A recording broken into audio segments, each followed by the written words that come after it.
In my tradition, in the Christian tradition, we speak about listening to God. That would be very important. And that moment when we hear God's voice, today, when you hear His voice, harden not your heart. That is a very important saying that's over and over repeated. And that means now, and now, at every moment, today, every moment.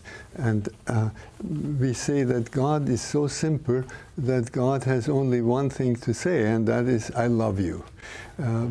That's all that God has to say, because God is love. But just as lovers will not say, well, I told you that 25 years ago, do you want to hear it again? I love you, yeah.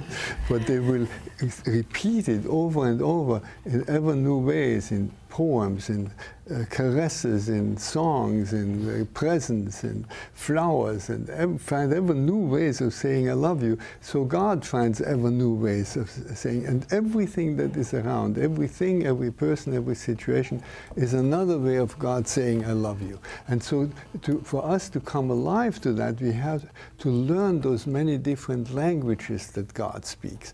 And God says I love you when we eat a strawberry in strawberry language, and that is not translatable into any other language. You just have to have tasted a strawberry. And so with everything there is, we have to learn the different languages. That's what I mean by coming alive. That's one of the aspects of living a spiritual life. And I would say that sometimes God speaks with great subtlety and with a whisper.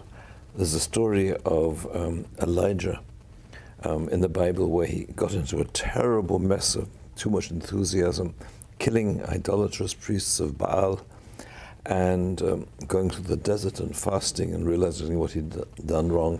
And he came to the mountain, and there was a great wind, and commentary is, and God was not in the wind. And then there was the fire, and God was not in the fire.